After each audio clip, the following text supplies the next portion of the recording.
Hi friends, ആർഫറയിലേക്ക് എല്ലാവർക്കും സ്വാഗതം. കഴിഞ്ഞ ആഴ്ചയിലെ ബ്രോഡ് മാർക്കറ്റ് ഇൻഡെക്സുകളുടെ ഒരു പെർഫോമൻസ് നമ്മൾ പരിശോധിച്ചാൽ മൊത്തത്തിൽ ഒരു പോസിറ്റീവ് ട്രെൻഡ് നിലനിന്നിരുന്നതായിട്ട് നമുക്ക് കാണാൻ കഴിയും. എല്ലാ പ്രധാന ഇൻഡെക്സുകളും ഗ്രീനിലാണ് ക്ലോസ് ചെയ്തിരിക്കുന്നത്. അപ്പോൾ അവിടെ ബ്രോഡ് മാർക്കറ്റിൽ Nifty small cap 250 1.65%, Nifty micro cap 250 1.45% അപ്പായതായിട്ട് കാണാം. അപ്പോൾ കഴിഞ്ഞ ആഴ്ച മാർക്കറ്റിനെ യഥാർത്ഥത്തിൽ മുന്നോട്ട് കൊണ്ടുപോയത് ഇത്തരത്തിൽ സ്മോൾ ക്യാപ്പ് മൈക്രോ ക്യാപ് സ്റ്റോക്കുകളാണ്. ഇപ്പോൾ ലാർജ് ക്യാപ് കമ്പനികളെക്കാൾ ഇരട്ടിയിലധികം നേട്ടമാണ് ചെറിയ കമ്പനികൾ ഉണ്ടാക്കിയിട്ടുള്ളത്.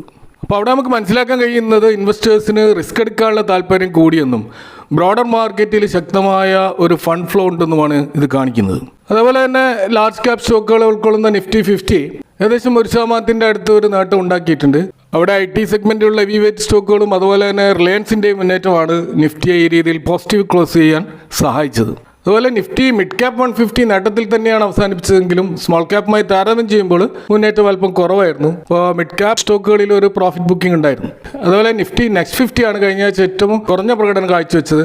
ഒരു ഫ്ലാറ്റ് ക്ലോസിംഗ് ആണ് നിഫ്റ്റി നെക്സ്റ്റ് 50 നമ്മൾ കാണുന്നത്. അപ്പോൾ സെക്ടർ വൈസ് നമ്മൾ നോക്കുകയാണെങ്കിൽ മൊത്തത്തിൽ നമ്മുടെ മാർക്കറ്റിൽ ഒരു സെക്ടർ റൊട്ടേഷൻ നടക്കുന്നതായിട്ട് കാണാം. ഇപ്പോൾ ചില മേഖലകളിൽ നല്ല മുന്നേറ്റം ഉണ്ടായപ്പോൾ മാർക്കറ്റിനെ സാധാരണ മുന്നോട്ട് കൊണ്ടുപോകുന്ന ബാങ്കിങ് സ്റ്റോക്കുകളിലും എനർജി സ്റ്റോക്കുകളിലും വമ്പിച്ച ഇടിവുണ്ടായിട്ടുണ്ട്. ഇപ്പോൾ നിഫ്റ്റി റിയാലിറ്റി കഴിഞ്ഞ ആഴ്ചയിലെ ഏറ്റവും നേട്ടം ഉണ്ടാക്കിയ ഒരു സെക്ടറാണ്. ഏതാണ്ട് 8% ഒരൊറ്റ ആഴ്ചയിൽ കുതിപ്പ് അവിടെ ഉണ്ടായത്. അപ്പോൾ ഇൻട്രസ്റ്റ് റേറ്റ് ഇനി കൂടാനിടയിൽ എന്നുള്ള ഒരു പ്രതീക്ഷയും അതുപോലെ തന്നെ മെട്രോ സിറ്റികളിലുള്ള റെസിഡൻഷ്യൽ പ്രോപ്പർട്ടികളുടെ ശക്തമായ വിൽപ്പനയുമാണ് റിയൽറ്റി ഓഹരികളെ ഇത്രത്തോളം മുകളിലോട്ട് നയിച്ചത്.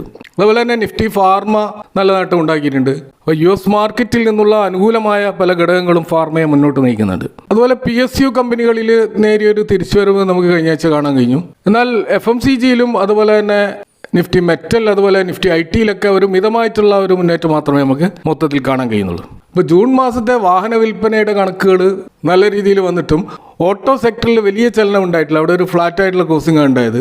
യഥാർത്ഥത്തിൽ നല്ല ഒരു ഓട്ടോ സെയിൽസ് ആയിട്ട് വരുമെന്ന് പ്രതീക്ഷിച്ചുകൊണ്ട് ഓൾറെഡി പൊസിഷൻ എടുത്തവർ അവിടെ പ്രോഫിറ്റ് ബുക്കിംഗ് ചെയ്തിട്ടുണ്ടാവും. അതാണ് ഓട്ടോ സെക്ടറിൽ ഒരു മുന്നേറ്റം നമുക്ക് കാണാൻ കഴിയാത്തത്.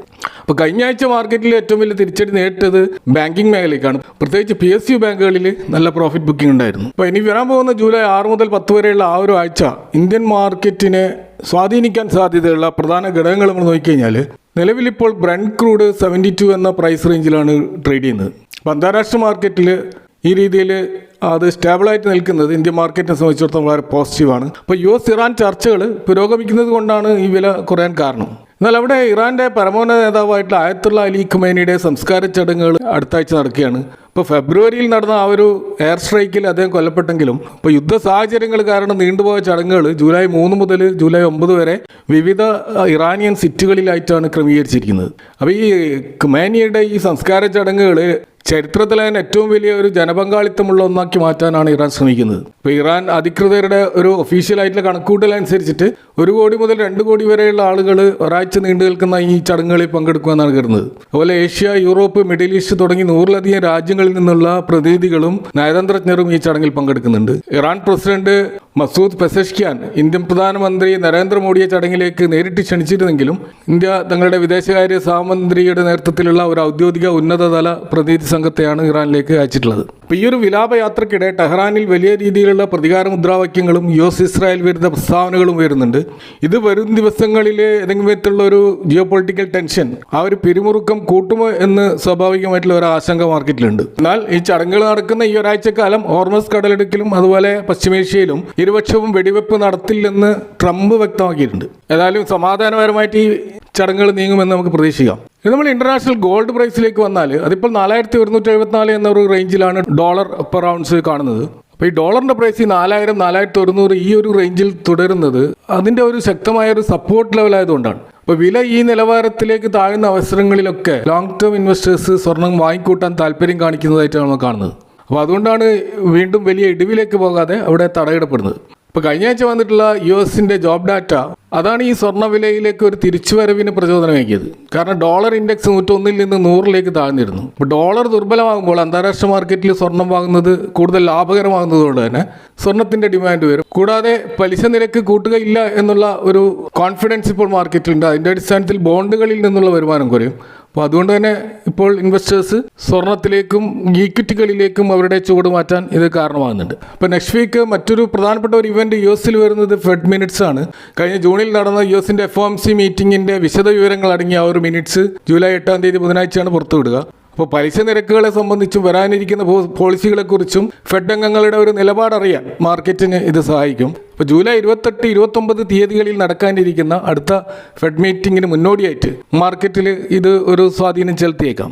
എന്നാൽ ഇന്ത്യയിൽ നമ്മൾ കാണുന്നത് ഇന്ത്യൻ രൂപി 95.22 എന്ന ലെവലിലാണ് ഇപ്പോൾ കാണുന്നത്. ഡോളറിനെതിരെയുള്ള അതിൻ്റെ വാല്യൂ കുറയുന്നില്ല എന്നുള്ളത് ഒരു വിരോധാഭാസമായിട്ടാണ് നമുക്ക് തോന്നുന്നത്. കാരണം ഡോളർ കുറയുകയും സ്വർണത്തിൻ്റെ റേറ്റ് ഉയരുകയും ഒക്കെ ചെയ്തിട്ടും എന്തുകൊണ്ട് രൂപിയുടെ വാല്യൂ സ്ട്രെങ്തൻ ചെയ്യപ്പെടുന്നില്ല എന്ന് നോക്കിക്കഴിഞ്ഞാൽ നമുക്ക് മനസ്സിലാകുന്നത് അവിടെ RBI ചില ലോങ് ടേം ആയിട്ടുള്ള ഒരു സ്റ്റെബിലിറ്റിക്ക് വേണ്ടി ചില സ്ട്രാറ്റജിക്കലായിട്ടുള്ള ചില കാര്യങ്ങൾ ചെയ്യുന്നുണ്ടാവും. ഉദാഹരണത്തിന് ക്രൂഡ് ഓയിൽ വലിയ തോതിൽ ഇപ്പോൾ ലഭ്യമായതുകൊണ്ട് വൻതോതിൽ വാങ്ങിക്കൂട്ടുന്നുണ്ടാവും. അപ്പോൾ അവിടെ ഡോളറിൻ്റെ വൻ ഡിമാൻഡ് ഉണ്ട്. കൂടാതെ RBI അവരുടെ ഡോളർ റിസർവ് വർദ്ധിപ്പിക്കുവാൻ ഈ ഒരു അവസരം ഉപയോഗിക്കും. അപ്പോൾ അതുകൊണ്ടായിരിക്കാം രൂപയുടെ വാല്യൂ ഇപ്പോൾ താൽക്കാലികമായിട്ട് കുറയാത്തത്. അല്ലാത്ത പക്ഷം നല്ല തോതിൽ കുറയേണ്ട ഒരു സമയമാണ് ഇത്. അതുപോലെ നെക്സ്റ്റ് വീക്ക് സ്വാധീനം ചെലുത്താൻ പോകുന്ന ഒരു പ്രധാനപ്പെട്ട ഇവന്റ് എന്ന് പറയുന്നത് കോർപ്പറേറ്റ് റിസൾട്ടുകളാന്. അപ്പോൾ FY27 Q1 ആ ഒരു റിസൾട്ട് സീസൺ ആരംഭിക്കുകയാണ്. എല്ലാവരും ഉറ്റുനോക്കുന്നത് IT മേഖലയുടെ റിസൾട്ടാണ്. കാരണം അതാണ് ആദ്യമായിട്ട് വരാറുള്ളത്. TCSന്റെ റിസൾട്ട് 9 തീയതി വരുന്നതോടുകൂടി മറ്റ് പല ലീഡിംഗ് IT ജയന്റുകളും അവരുടെ റിസൾട്ടുകൾ പുറത്തുവിടും. അവിടെ എല്ലാവരും ഉറ്റുനോക്കുന്നത് അവരുടെ ഫ്യൂച്ചർ ഗൈഡൻസ് ആണ്. കാരണം അത് മാർക്കറ്റിനെ വലിയ തോതിൽ ഇമ്പാക്റ്റ് ചെയ്യുന്ന ഒരു കാര്യമായിരിക്കും. അതുപോലെ മറ്റൊരു കാര്യം മാർക്കറ്റിനെ ഇൻഫ്ലുവൻസ് ചെയ്യാൻ പോകുന്നത് നമ്മുടെ മൺസൂണിൻ്റെ ഒരു പ്രോഗ്രസ് ആണ്. ഇപ്പോൾ രാജ്യത്തുടനീളമുള്ള ആ ഒരു സൗത്ത് വെസ്റ്റ് മൺസൂണിൻ്റെ ഇൻറ്റൻസിറ്റി എത്രമാത്രം ഉണ്ട് എന്ന് മാർക്കറ്റ് തീർച്ചയായിട്ടും സൂക്ഷ്മമായിട്ട് നിരീക്ഷിക്കും. കാരണം ഇന്ത്യയുടെ ആകെ മൺസൂൺ മഴയുടെ വലിയൊരു പങ്കും ലഭിക്കുന്നത് ജൂലൈ ഓഗസ്റ്റ് മാസങ്ങളിലാണ്. അപ്പോൾ ഈ സമയത്ത് രാജ്യത്തെ പ്രധാന വിളകളുടെ ആ ഒരു വിതക്കൽ നടക്കുന്ന സമയമാണ്. അപ്പോൾ അതുകൊണ്ട് തന്നെ അടുത്ത ആഴ്ച കാലാവസ്ഥാ വകുപ്പിന്റെ ഓരോ അറിയിപ്പുകളും മാർക്കറ്റ് സൂക്ഷ്മമായിട്ട് നിരീക്ഷിക്കുന്ന ഒരു കാര്യമായിരിക്കും. ഇപ്പോൾ കൃത്യമായ അളവിൽ മഴ ലഭിക്കുന്നുണ്ട് എന്ന പോസിറ്റീവായിട്ടുള്ള വാർത്തകൾ വന്നാൽ അത് മാർക്കറ്റിനെ സംബന്ധിച്ചിടത്തോളം നല്ലൊരു പ്രചോദനം നൽകുന്ന ഒരു കാര്യമായിരിക്കും. തിരിച്ച് മഴ കുറയുകയാണെങ്കിൽ മാർക്കറ്റിൽ ഒരു പ്രോഫിറ്റ് ബുക്കിങ്ങിന്റെ സാധ്യത നമുക്ക് തള്ളിക്കളയാനാവില്ല. അവിടെ തീർച്ചയായിട്ടും ചില സെക്ടറുകളിൽ ഈ മൺസൂണിന്റെ ഇമ്പാക്റ്റ് ഉണ്ടാക്കിയേക്കാം. അതിലൊന്ന് FMCG കമ്പനികളാണ്. കാരണം അവരുടെ വരുമാനത്തിന്റെ വലിയൊരു ഭാഗം വരുന്നത് ഈ റൂറൽ മേഖലയിൽ നിന്നുള്ള ഇൻകമാണ്. അപ്പോൾ നല്ല മഴ ലഭിച്ചാൽ മാത്രമേ ഈ ഗ്രാമീണ സമ്പദ് വ്യവസ്ഥ ശക്തമാകുകയുള്ളൂ.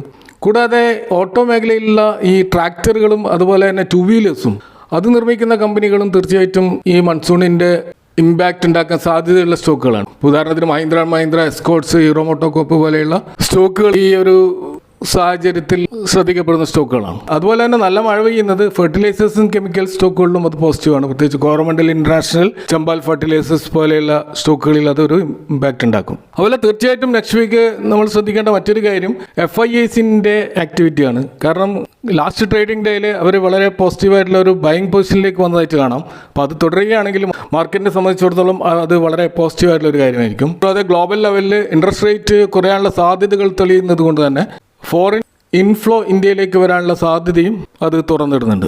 ഇന്ന് നമ്മൾ നിഫ്റ്റിയുടെ ലെവലിലേക്ക് വന്നാൽ കഴിഞ്ഞ ആഴ്ച 24,270 എന്നുള്ള ഒരു ലെവലിലാണ് ക്ലോസ് ചെയ്തത്. അപ്പോൾ ഈ ആഴ്ച ഒരു പ്രധാനപ്പെട്ട സപ്പോർട്ട് ലെവലായിട്ട് നിൽക്കുന്നത് ഈ ഒരു 24,100 എന്ന ഒരു ലെവലാണ്.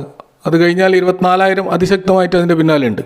എന്നാൽ മാർക്കറ്റ് മുന്നോട്ടേക്ക് പോകണമെങ്കിൽ 24,350 എന്നുള്ള ഒരു പ്രധാന റെസിസ്റ്റൻസ് ലെവൽ ബ്രേക്ക് ചെയ്യേണ്ടതുണ്ട്. അപ്പോൾ നെക്സ്റ്റ് വീക്ക് അത് ബ്രേക്ക് ചെയ്യപ്പെടുമോ എന്നാണ് തീർച്ചയായിട്ടും നമ്മൾ നോക്കുന്നത്. അതുപോലെ മാർക്കറ്റിൻ്റെ വളറ്റിലിറ്റി സൂചിപ്പിക്കുന്ന ഇന്ത്യ വിക്സ് കഴിഞ്ഞ ആഴ്ചകളിൽ ഏറ്റവും താഴ്ന്ന നിരക്കായിട്ടുള്ള 11.8 എന്ന ലെവലിലേക്ക് എത്തിയിട്ടുണ്ട്. അപ്പോൾ മാർക്കറ്റിൽ വലിയ ഭയമില്ല എന്നുള്ളതിൻ്റെയും അതുപോലെ ഒരു ബുള്ളിഷ് ട്രെൻഡ് തുടരുന്നതിൻ്റെയും ഒരു സൂചനയാണിത്. എങ്കിലും പുതിയ ക്വാർട്ടർലി ഫലങ്ങൾ വരുന്നത് പ്രത്യേകിച്ച് IT സെഗ്മെൻറ്റിലുള്ള ഫലങ്ങൾ അതെത്രമാത്രം ഇമ്പാക്റ്റ് ആയിരിക്കും മാർക്കറ്റിൽ ഉണ്ടാക്കുക എന്നതിനനുസരിച്ചായിരിക്കും ഇന്ത്യ വിക്സിൻ്റെയും അതുപോലെ നിഫ്റ്റിയുടെ ലെവലുകളുടെയും ഒക്കെ ഒരു പ്രകടനം ഉണ്ടാവുക. അപ്പോൾ ഇതൊക്കെയാണ് നെക്സ്റ്റ് വീക്ക് മാർക്കറ്റുമായി ബന്ധപ്പെട്ട് നിങ്ങൾ ഷെയർ ചെയ്യാനുള്ളത്. ഈ വിഷയങ്ങളുമായി ബന്ധപ്പെട്ട നിങ്ങളുടെ അഭിപ്രായങ്ങളും കമൻറ്റുകളും അറിയിക്കുക. Thanks for watching. See next time with another video.